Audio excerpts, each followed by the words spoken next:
I was in the publishing business. I'd done Saturday jobs as a waiter and in a barman at the Marriott when I was finishing up my A-levels. My parents and I would discuss me taking a gap year. I was intending to go on to university to do a law degree. And when I took the gap year, I took a commission-only sales job for selling advertising space in magazines.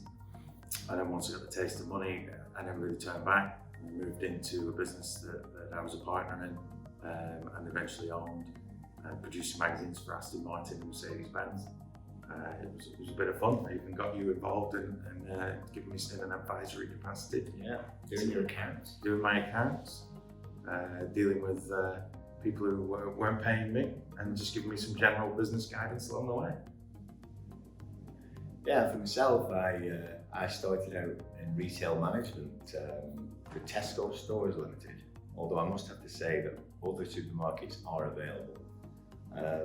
But that gave me a real grounding because the management course takes you through all the aspects of how to run a business successfully. We can all run a business, but we can't all run it successfully. So the grounding that I got there stood me in great stead for when I joined the window industry and then got a flavour for having my own company.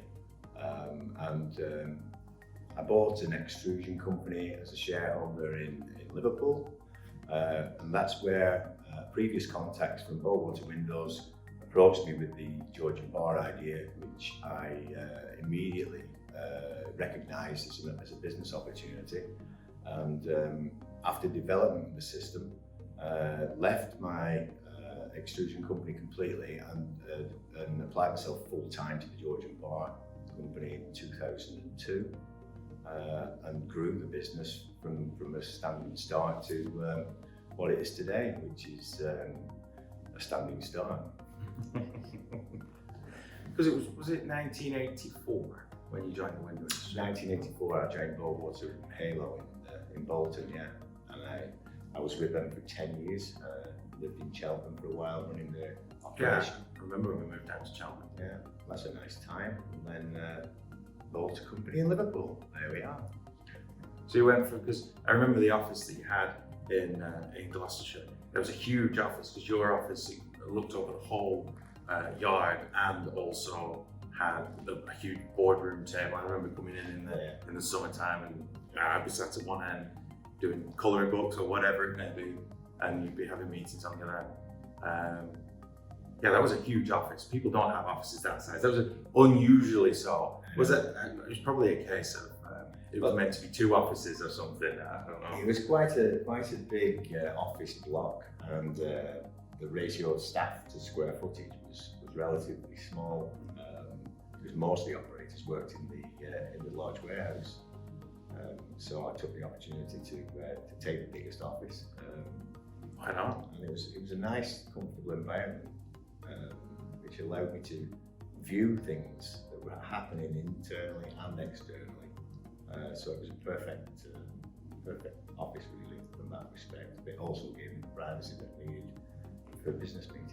Definitely.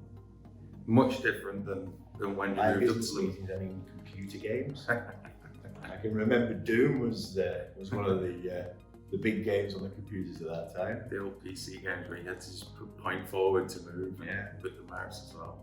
Come a long way since then. But I remember the factory and the offices you had in Liverpool. They weren't quite as nice. Initially they weren't.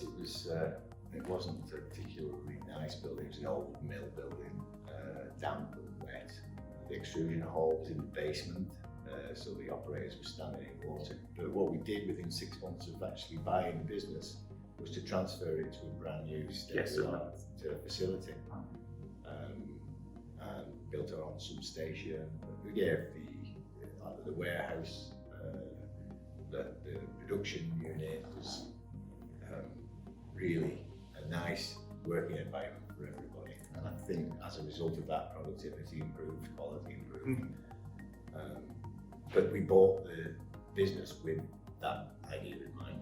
Yeah. I think it was something I don't want to do again. No. Moving 14 extrusion lines and resiting them and expected them to just turn on. Is you've got to dig pits, you've got to put the chillers in. It's quite an intensive move, and they probably took the best part of 4 weeks to get things from one place to the other and up and running.